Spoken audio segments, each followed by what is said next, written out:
We are deeply disturbed that one of President Biden's first actions in office has been to rescind the presidential permit for the Keystone XL pipeline border crossing. This is a gut punch for the Canadian and Alberta economies. Sadly, it is an insult directed at the United States' most important ally and trading partner on day one of a new administration. Today, as I speak, over 2,000 women and men have lost their jobs or are heading home from good-paying union jobs as a result of this decision. My thoughts go to every one of them as they cope with the distressing consequences of today's decision. We'll continue to fight for them and for the 59,000 jobs that this project would create. Let's be clear about what happened today. The leader of our closest ally retroactively vetoed approval for a pipeline that already exists and which is co-owned by a Canadian government, directly attacking by far the largest part of the Canada-U.S. trade relationship, which is our energy industry and exports. The portion of Keystone XL that crosses the Canada-U.S. border between Montana and Saskatchewan was installed last summer. It was built following a decade of rigorous environmental analysis and approval. Thousands of union workers are being fired as we speak as a result of the decision. This decision was made without even giving Canada the opportunity, respectfully, to make the case for how Keystone XL would strengthen U.S. national and energy security, how it would bolster both economies, and how our two countries could find a path together on climate and environmental policy. For months, we've been told that the Biden transition team would not communicate with foreign governments on this or other issues. And now a decision has been made without even giving us a chance to communicate formally with the new administration. That's not good faith. In my books, that's not how you treat a friend and an ally. For a friend and an ally, you show respect for your friends and by listening to them and giving them a chance to find common ground. The entire point of this project of Keystone XL is to strengthen the historic Canada-U.S. relationship, building the modern infrastructure for safe, secure future exports of energy to the United States. With that, we could help our friends become less dependent on foreign oil imports, including from hostile OPEC dictatorships, some of which are openly hostile to the United States, and none of which share Canada's commitment to high environmental standards, to global stability, and to human rights.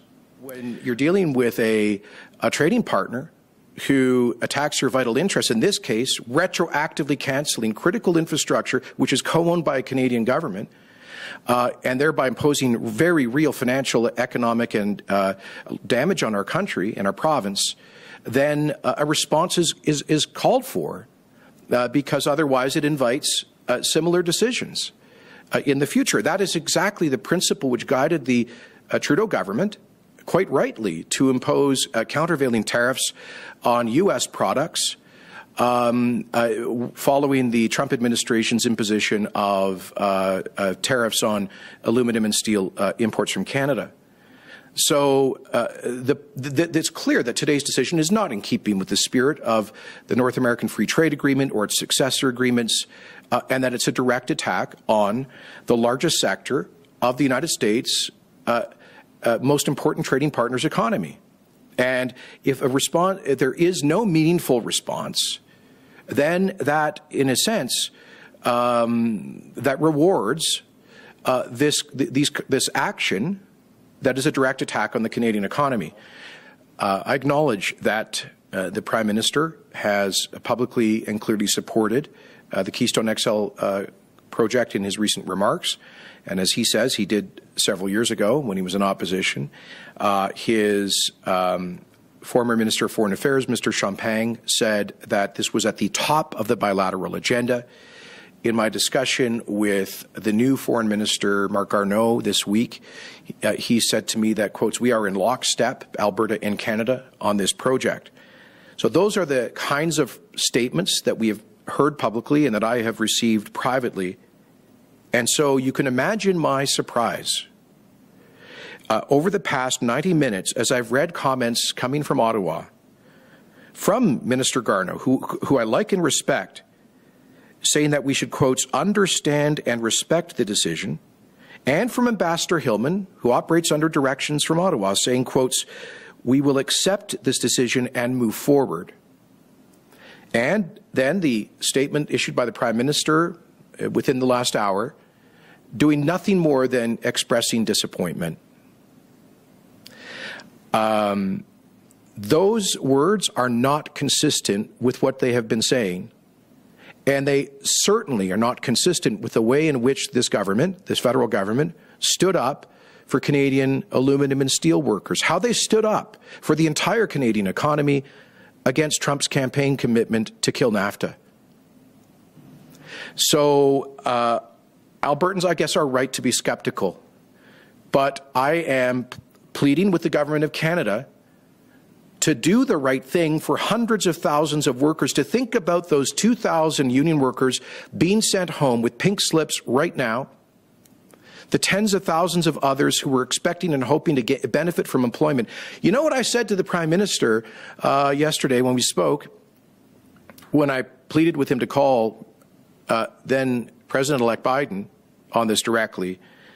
I said, you know, Prime Minister, if this project gets done, Alberta, we estimate, will generate $30 billion in additional provincial revenues over the next 20 years.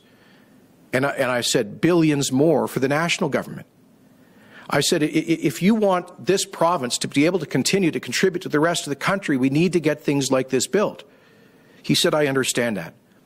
Well, I appreciate the words, but now we need to see actions. And obviously, Rick, if we don't see those actions, if we don't see the same seriousness about this issue that we did on aluminum and steel tariffs and other sectors attacked by American protectionism, then that will only impel us to go further, force us to go further in our fight for a fair deal in the Federation.